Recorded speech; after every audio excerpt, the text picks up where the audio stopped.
Hello friends, आप सब कैसे हो? आई हो मुझे पता अच्छे होंगे, मस्त काम व्यस्त होंगे। चलिए आ जाइए। आज की इसमें डीएलएड थर्ड सेमेस्टर के जो संस्कृत का पेपर हुआ है 2025 में, आज हम लोग मिलाएंगे आंसर की। चलिए मिलाइए। पहला प्रश्न करा है, विसर्ग का उच्चारण क्या जाएगा? देखिए कंठ, आपको अभी समझना कंठ। अगला प्रश्न दे रहा है, ह्रस्व दीर्घ एवं प्लुत ध्वनि भेद किसके आधार पर होते हैं? समय के। किसके? समय के। तीसरा करा है, सुदुपास्य में संधि क्या हो जाएगा? यड़ संधि। क्या हो जाएगा? यड़ संधि। सिर्फ हम आंसर मिलाएंगे। अगला प्रश्न है, अहम बालकम पश्यामी वाक्य का कर्मच बदलिए। क्या हो जाएगा? मया बालकम दृश्यते। क्या हो जाएगा? मया बालकम दृश्यते हो जाएगा। ठीक। अगला करा है, पंच त्रिंशत संख्या की हिंदी में लिखिए। क्या लिखिए? पंच मतलब 5 त्रिंशत 30 यानी 30 5 35। क्या हो जाएगा आपका उत्तर? 3 35। गुड। आगे देखिए कह रहा है ये, तो पितु शब्द रूप पंचमी विभक्ति तीनों वचन पितृ पितृभ्याम पितृभि हो जाएगा।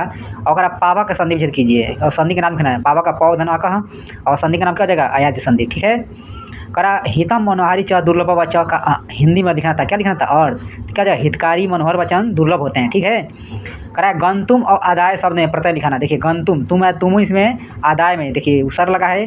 मेरे यही पहला मैराथन से जितना मैं पढ़ाया था सब वहीं से प्रश्न फंस गया है। आदाय में क्या हो जाएगा आपका? ल्यप प्रत्यय। क्या ल्यप प्रत्यय? कह रहा है उस व्यंजन कौन कौन से होते हैं? तो उस व्यंजन आपके 4 होते हैं, स और ह। ठीक है। अगला प्रश्न करा 30 से 35 तक संख्या का लिखना। क्या संख्या लिखना? गिनती 33 30 का 63 एक का 63 2 63 63 चतुर्थ 63 और पंच 63। ठीक है। यहाँ तक आपका क्लियर हो जाएगा। ठीक है। और आगे देखेंगे। चलिए देखिए 12वां प्रश्न पे था उपसर्ग प्रत्यय। देखिए उपसर्ग जो आगे लगता है प्रत्यय बाद में लगता है। उदाहरण देना था, अंतर करना था।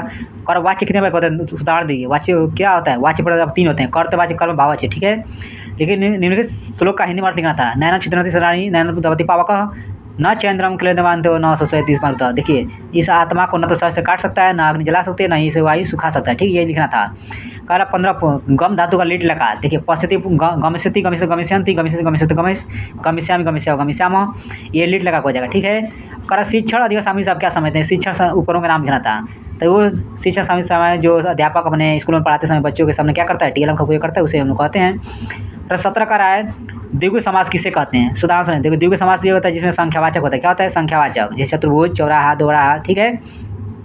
अधोलिखित वाक्य का संयुक्त अनुवाद कीजिए। बाघ के चारों जल हैं। क्या है? तो उदानम परितः जलम अस्ति। वह ब्राह्मण को दान देता है। स ब्राह्मण दानाय ददाति। ठीक है। मोहन विद्यालय से घर जाता है। मोहन विद्यालय गृहम गच्छति। ठीक है। गुरु को नमस्कार है। गुरुवे नमः। आज मुझे पता है अच्छे होंगे। आप लोग का पेपर अच्छा ही हो गया होगा। आप लोग कमेंट कीजिएगा कितना आप सही किए हैं, कितना स्कोर किए हैं। ठीक है। जय हिंद दोस्तों।